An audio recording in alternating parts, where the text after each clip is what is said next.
Merci d'être resté sur France 2. C'est maintenant l'émission pour tous, la suite.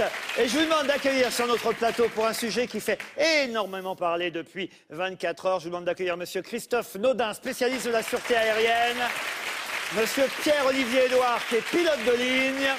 Et Monsieur Xavier Titelman, qui est formateur en aéronautique au centre de traitement de la peur de l'avion. Puisque beaucoup de gens continuent à avoir peur en avion, et alors encore plus évidemment depuis 24 heures, puisqu'on a appris que dans la nuit de samedi à dimanche, un Boeing 777 de la compagnie Malaysia Airlines a disparu au-dessus de la mer de Chine. Nous sommes depuis sans nouvelles de cet appareil, d'autant que, encore aujourd'hui, les maigres indices qu'on pouvait avoir auraient disparu, que ce soit les traces de carburant, que ce soit les choses qu'on aurait pu voir apparaître dans la mer, ça semble être des fausses pistes. Bref, les accidents aériens sont rares, mais ils ont toujours un impact très important sur les populations. Il est quasiment, vous le savez, impossible de survivre à un crash. Certaines personnes souffrent même d'une phobie de l'avion. Alors la question qu'on va vous poser ce soir dans le public, et à vous aussi, chers pensionnaires, et on va essayer de répondre avec nos invités à cette question, c'est: avez-vous peur en avion? Faut-il avoir peur, oui ou non? C'est tout simple, la question. Avez-vous peur en avion, oui ou non? Je ne vais pas demander à vous, monsieur Pierre-Olivier Édouard, qui est pilote, si vous avez peur en avion. Encore que, est-ce que ça vous arrive d'avoir peur en tant que pilote? Non, peur non.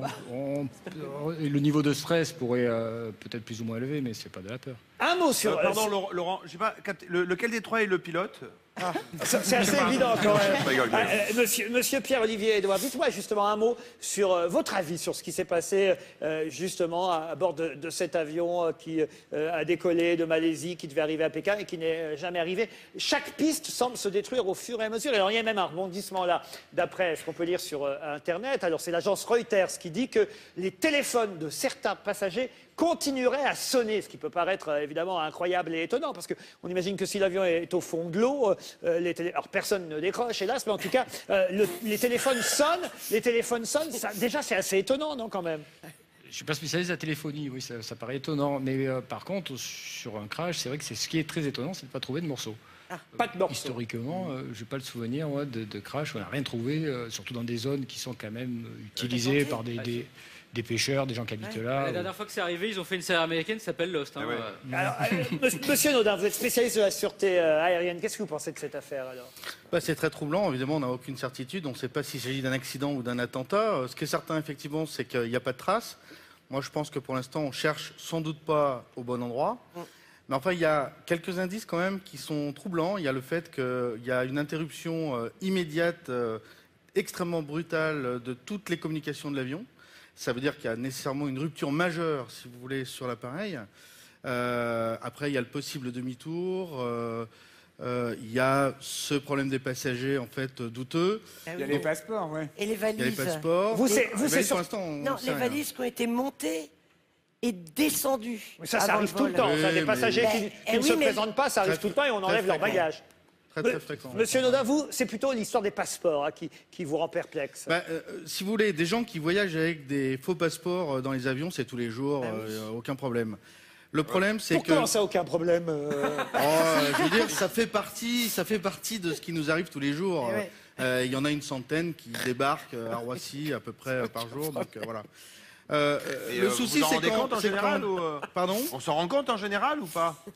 Non. À peu près 5%, je pense. Ah oui, c'est bon pourcentage. C'est très rassurant. Pas de problème. Mais à partir du moment où on a deux documents volés à deux périodes différentes, où les personnes, si vous voulez, achètent en cash la veille un billet d'avion et se retrouvent assis à peu près au même endroit avec deux autres personnes qui sont douteuses, ça c'est très suspect. Est-ce que, monsieur, j'ai un fantasme, ce serait que cet avion est atterri dans un endroit secret où se trament des choses secrètes qui ont ou qui vont avoir une influence très importante sur la planète. Est-ce possible? Non. Non. Ne rêvez pas. Non. Les résultats à notre question. Avez-vous peur en avion, oui ou non, dans le public et chez mes pensionnaires? C'est parti. 22 personnes, quand même, ont répondu oui. Mais il y a une large majorité des gens qui n'ont pas peur en avion. Oh là là, chez mes camarades, Titoff, ça ne m'étonne pas. Florian Gazan a peur. Christine Bravo, vous n'avez peur? Non. Mais non, j'ai appuyé sur... vous n'avez pas peur. Moi aussi, vous n'avez pas peur, pardon. Non, un jour, un pilote m'a dit qu'il faut être mégalo pour avoir peur, puisque sur les milliers de passagers qui sont en l'air, il faudrait que ça tombe sur toi. Donc tu penses qu'à toi. C'est pas mal comme explication. Est-ce que vous usez de cet argument auprès justement de ceux qui ont peur et qui viennent en stage auprès de vous, monsieur Xavier Titelman? Évidemment, on a un certain nombre de personnes qui sont actuellement, à la seconde où on parle, on a 480 000 personnes qui se trouvent dans un avion. Alors, à chaque seconde. vous vous rendez compte? Et si on leur demande est-ce que vous avez peur, on a un tiers des passagers qui disent qu'ils ont peur. Oui, mais chaque fois que quelqu'un dit à ce moment-là, t'inquiète pas, c'est le moyen de transport le plus sûr, et là, boum. Non, mais ça, c'est... À chaque fois, une fraction de seconde avant le crash, c'est chaque fois la même chose. J'ai inversé les rapports, mais en fait, c'est Pierre. Pierre qui a répondu. Ah ben non, Pierre, vous avez répondu non, vous aussi. J'ai répondu, je n'ai pas peur en avion, je n'ai eu peur qu'une fois. Ah bon? D'abord, je vous félicite d'arriver souriant comme ça. Ça devait être un jour de deuil pour vous. Oh, c'est tout. il a pas perdu sa famille. Rabatte-moi. Mais oui, fais-moi de petits accidents, je te ferai des petits titres. Comme disait comme on dit dans les journaux. Pas bien. Mais je dois vous dire, moi, je n'ai pas peur en avion, je prends l'avion, j'ai pris l'avion pour la première fois à 8 ans. Mais il m'est arrivé de faire un voyage que vous m'envierez. C'est-à-dire que je suis allé de Paris à Washington dans un Boeing, c'était pas encore le Concorde, mais j'étais. D'un côté, j'avais Jacques Desnoriol, et de l'autre côté, j'avais Turca, qui venait de mettre le Concorde en place. Et on a parlé, on a sympathisé, on rigolait, et ils ont commencé à raconter le jour où, tu te souviens, il avait oublié le truc sur le manche, et un tel, ah bah oui, lui, tout le temps, il était bourré, et un autre. Et j'ai eu une peur terrible, j'ai dit, je vais mourir avec ces deux cons. Ils sont tellement sûrs. Alors j'ai dit, mais ça va pas arriver. Alors, il dit, mais il y a un ministre dans l'avion. Il y a le directeur de la comment ça s'appelait, le président de l'aviation civile.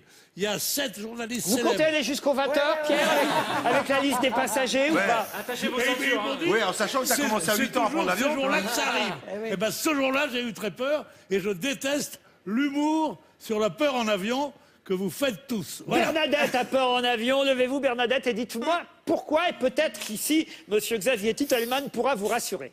J'ai peur parce que si on tombe, c'est fichu, quoi. Ah bah ça, oui. Qu'est-ce que vous répondez à ça? En fait, contrairement à ce qu'on peut croire, on a un taux de survie qui est relativement élevé dans les accidents. En moyenne... Pas sur la mer, en moyenne, Laissez parler les invités, merci. En moyenne, par exemple, les accidents qui ont eu l'année dernière, qui ont eu lieu, sur lesquels il y a eu au moins un mort, on a un taux de survie qui est quasiment de 70%. Donc on a vraiment, et puis au fur et à mesure, évidemment, on a un taux de survie qui progresse et qui est de plus en plus élevé.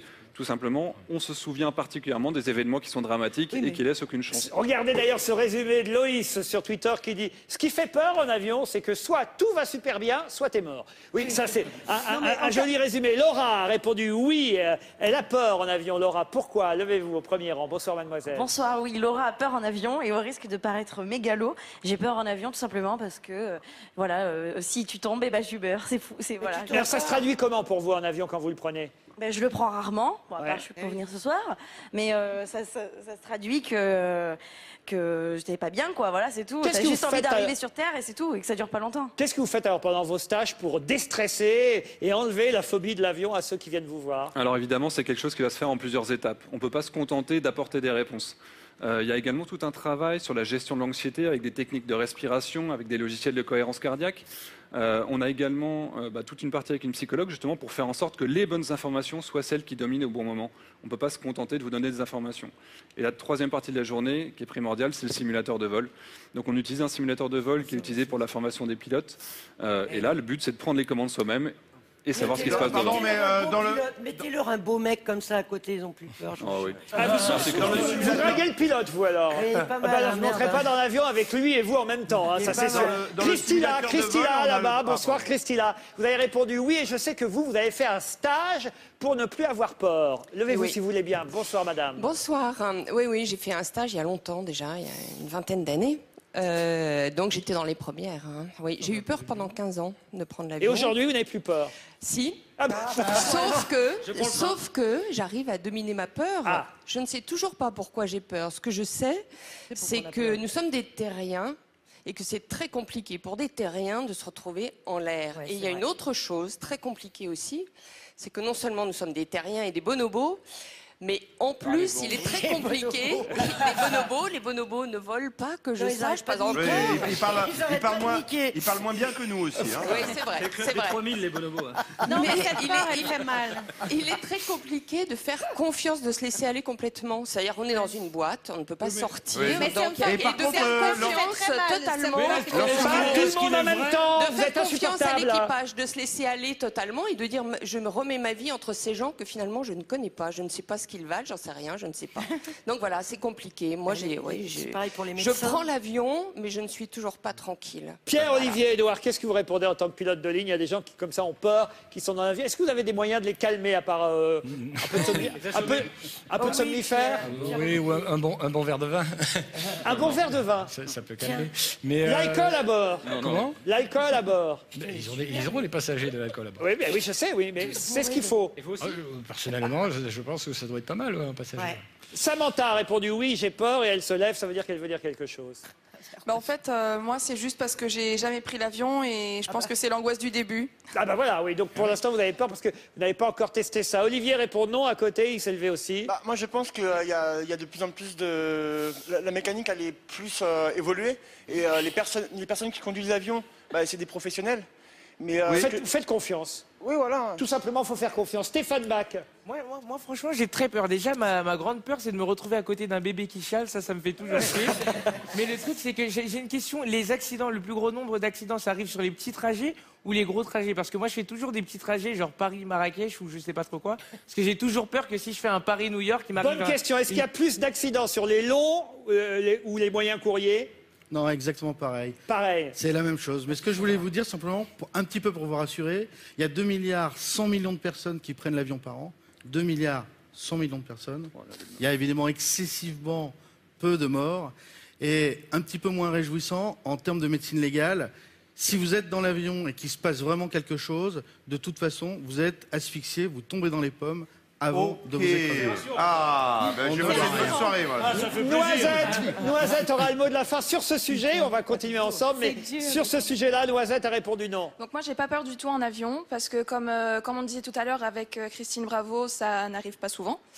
Et le problème, c'est que voilà, c'est quelque chose que je voulais souligner, c'est qu'il y a 4 Français qui faisaient partie de justement quelle des que passagers. soit la nationalité des passagers, c'est affreux. Mais je tenais à le souligner parce que ils font partie, donc 3 élèves du lycée français de Pékin. Mon père est directeur de l'école primaire du lycée français de Pékin et il se trouvait à Kuala Lumpur 3 semaines avant et ça aurait pu tomber sur lui. Alors, de toute façon, tout à l'heure, aux 20h de David Pujadas, vous aurez plus d'informations évidemment sur ce qui reste à l'heure actuelle un mystère. Je bosse dans la sûreté aéroportuaire et à certains endroits, il y a de quoi avoir peur, nous dit Nicolas Delray. C'est un témoignage sur Twitter. On va vous remercier tous les 3. Vous restez avec nous car il est l'heure maintenant d'accueillir sur ce plateau l'invité mystère pour le dernier Savez-vous qui c'est?